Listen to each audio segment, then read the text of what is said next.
It's December 5th, 2161, and for the very first time, you emerge from Vault 13, located in what was once known as Southern California. Congratulations, you're a Vault Dweller, someone who survived the nuclear apocalypse by living in one of Vault-Tec Corporation's many trademark vaults. It's been nearly 100 years since the Great War of 2077, which wiped out most life on the surface. But your family was among the lucky few who were able to secure a spot in a vault, living underground until it is deemed safe for humans to repopulate the surface. You're a third-generation Vault Dweller, so the inside of the vault is all you've ever known. But now, it's time to explore the Wasteland. After all, how hard could traveling through a post-apocalyptic nuclear hellscape be? Right? The first thing you notice is how absurdly bright it is. You've been living underground your entire life, so the sun is super bright. You probably should have brought sunglasses. But more importantly than that, this place is crawling with all sorts of horrific monsters. It's been nearly a century since the nuclear bombs turned the entire world into a radioactive hellscape, and there is no shortage of dangerous creatures to be found. First up, you have to go through a cave. Rats and rad roaches are crawling around everywhere, and you've just disturbed them. The massive irradiated creatures immediately start attacking you. These used to be just ordinary pests, but thanks to all the radiation, they've mutated into massive, aggressive monsters that can take multiple laser blasts to kill. After a few minutes, you manage to blast them all to bits, but the rats did get a few scratches in. Every scratch and bite gives you radiation exposure, meaning you're now going to have to use some Radaway before radiation poisoning sets in.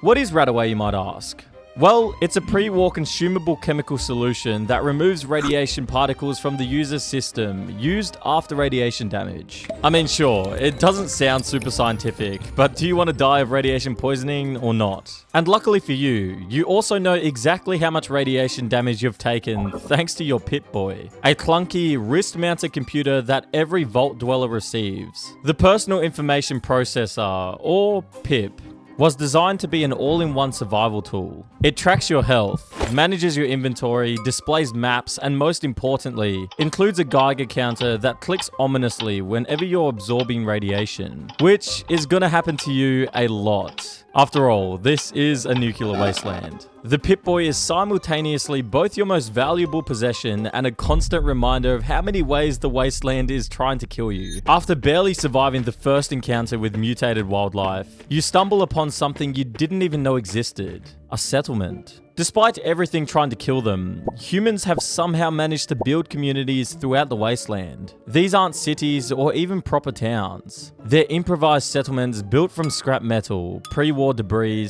and whatever materials people can scavenge. Places like Junktown, The Hub, and Shady Sands represent humanity's stubborn refusal to die out completely. Most settlements are built around a single crucial resource: a water supply, a defensible position, or access to scavengeable pre-war technology. The people here are traders, farmers trying to grow crops in irradiated soil, scavengers picking through ruins, and guards protecting against the constant threats outside the walls. As you walk through town, you notice everyone is armed, and even more than that, they are all looking at you. Vault Dwellers are viewed with a mixture of envy and suspicion. You grew up with clean water, regular meals, and protection from the horrors outside. To these people who've spent their entire lives barely surviving, you're a naive outsider who doesn't understand how the real world works. You'll need to prove yourself if you want to trade, rest, or get information, and you'll quickly learn that every settlement has its own problems. Corrupt leaders,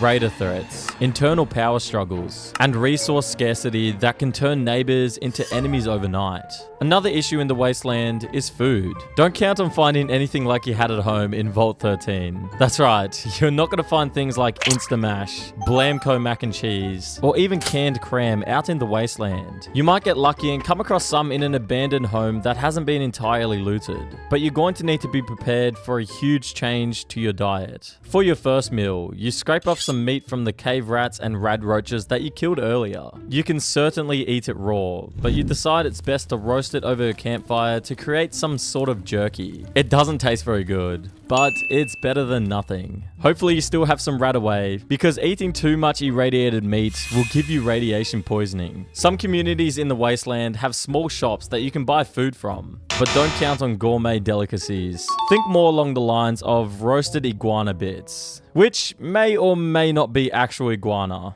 But there is some good news. If you find that your skills aren't quite up to snuff and you need a little boost, all you have to do is get your hand on some chems. Low on physical feats like strength or endurance? Buff out tablets can help you with that. Need to increase your perception or charisma and get some information out of people? Booze can loosen you up. If you aren't the smartest Wastelander around and really need to focus, try popping a few mentats and see what happens. Other chems like Psycho and Jet can help you really beat the hell out of someone, if need be.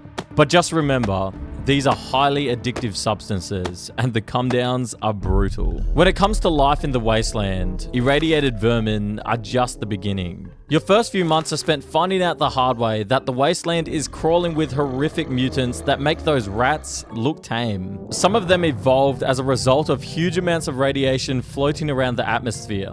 But others were the results of scientific experiments gone horribly wrong. Or worse, scientific experiments gone horribly right.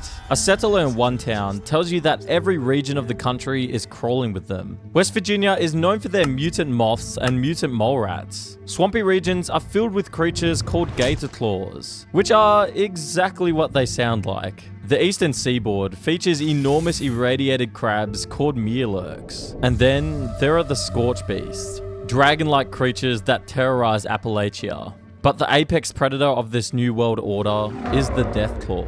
Humongous reptilian beasts that are nearly twice the size of an average human adult, with massive horns and sharp claws the size of your head. They normally avoid humans, but try not to rest in any other caves or dark areas, because people don't tend to come back from those places. Some Wastelanders even make a living selling Deathclaw eggs, but as you can imagine, it's not a great long-term career choice. And to top it all off, you soon discover that even some humans have been turned into radioactive monsters. It turns out that some people have absorbed just enough radiation to become ghouls, which are humans whose skin and muscle tissue have rotted away, leaving them with a zombie-like appearance. They also smell like rotting flesh, but luckily for them, they don't have noses. Not as lucky for you though.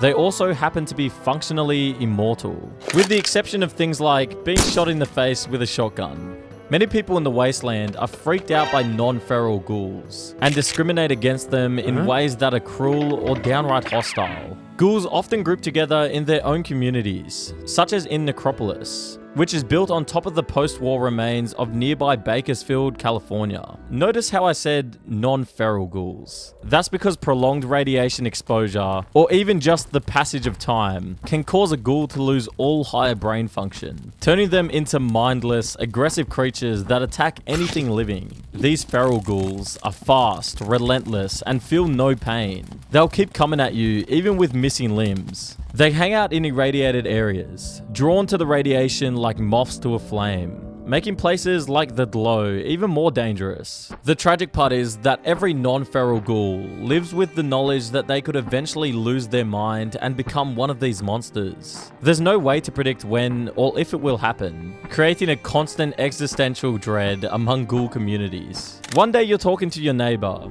the next day they're trying to rip your throat out with their teeth.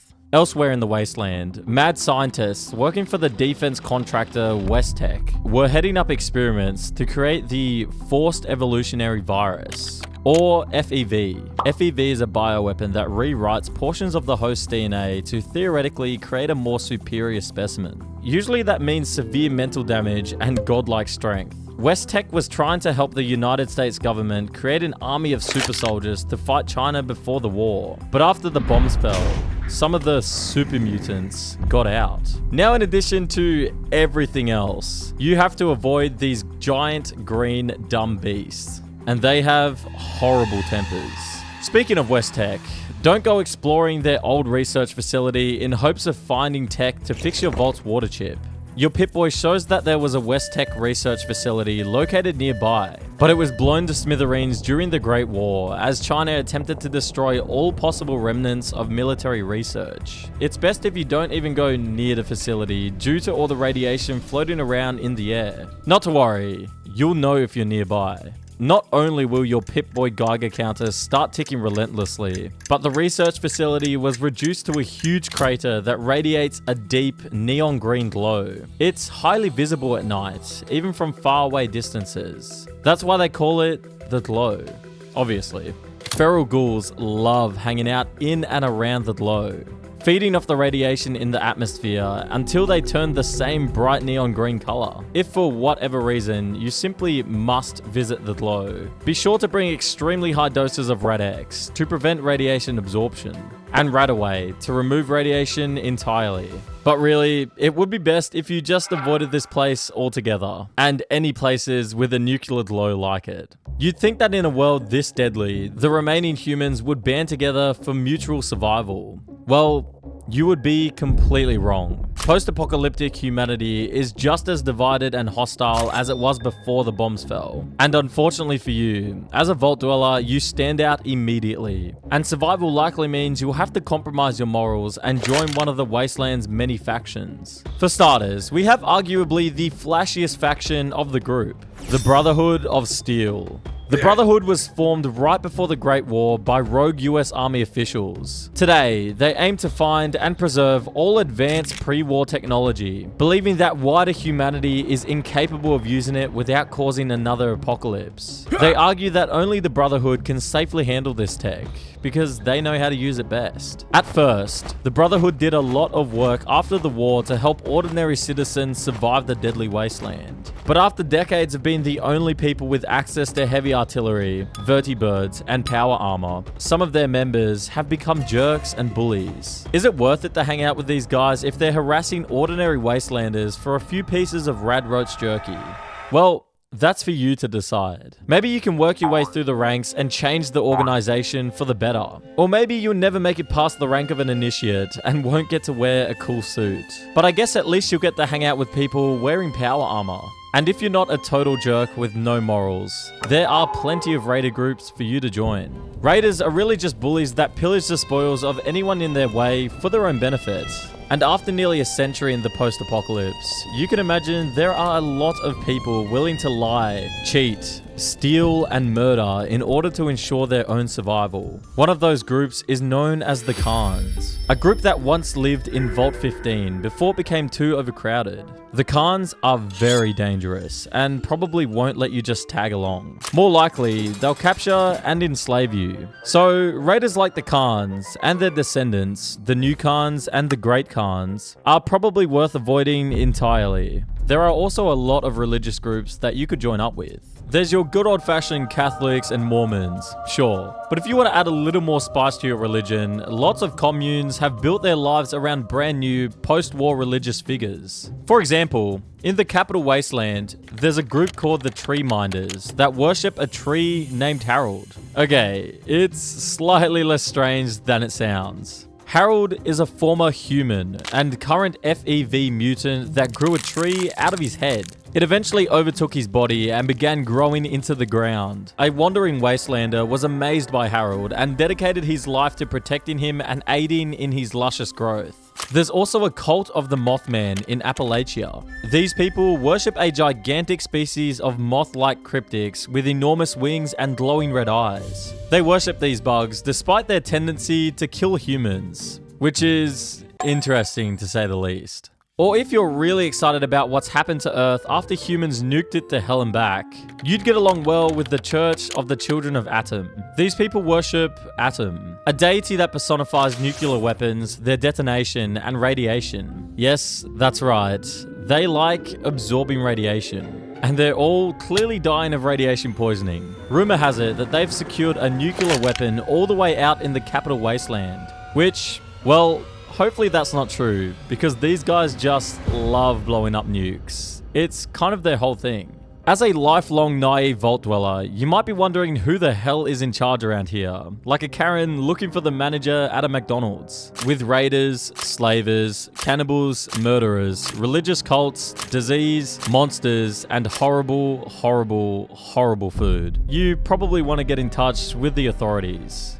whatever happened to the United States government? Surely someone still has to be around to bring law and order to the chaotic wasteland. Or did they just die off tragically during the Great War with the rest of the population? Well, first off, bold of you to assume that any remaining government would give a damn about you, a random vault dweller. Second, of course the leaders of the United States government didn't get blown up during the Great War. They were the only people who had time to prepare for a nuclear attack.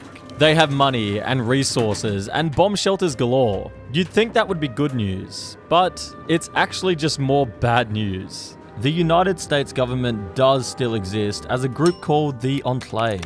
The Enclave is a fascist paramilitary organization that started as a political coalition of high-ranking military, political, and business officials. Just months before the Great War began, these so-called leaders fled to various fortified bases, including an oil rig 175 miles off the coast of California. The Enclave is as evil and shady as their name seems to imply. Not only did they abandon their leadership roles to save their own skins before the war, but they also believed themselves to be the only last remaining pure humans on the face of the earth. Any surface dwellers, vault citizens, ghouls, super mutants, and monsters are considered mutants by the Enclave. And they've been working steadily to exterminate the world's population. Yes, again, through any means necessary. In their minds, 175 miles is just far enough to not be tainted by nuclear radiation. Pretty horrible, right? The whole wasteland is brutal and evil enough to make you want to go hide in a hole, like a vault, for a few hundred years or so. But unfortunately, there's even more bad news. The Enclave was actually working with Vault Tech to secretly run experiments in the vaults. So none of these places were actually designed for people to live in, but rather for them to act as guinea pigs in whatever kind of experiments the government wanted to conduct. Some of the experiments had supposed science behind them. Others were just twisted forms of torture. As for your vault, Vault 13, it was a controlled group vault, meaning nothing bad was ever supposed to happen to it. You were just lab rats for a handful of weird, rich scientists with too much time on their hands. The worst part is, you don't even know for sure if your vault actually was a control group. For all you know, the experiment just hasn't been discovered yet. When you're 30 years old, you've been surviving in the wasteland for 9 years now. You've learned to navigate its dangers. You've made contacts in various settlements, and you've even picked up some decent equipment. During your travels, you've had to make compromises. You've killed raiders who got in your way. You've stolen supplies when you had no other choice. You've watched innocent people suffer and did nothing because interfering would have gotten you killed. The naive 21-year-old who first emerged from Vault 13 is long gone, replaced by someone harder, more cynical, and infinitely more tired. The years continue to pass, and the wasteland doesn't get any easier. You're constantly exposed to low levels of radiation, which means you're popping rat away like candy just to stay functional. The chems you used to use for the occasional boost have become a regular staple of your life. You need buff out to keep your strength up, mentats to stay sharp, and sometimes jet just to get through particularly rough encounters. By the time you're 40, you've become a legend in certain circles. Wastelanders in settlements across California know your name. Some view you as a hero, others view you as a mercenary, and a few as a cold-blooded killer.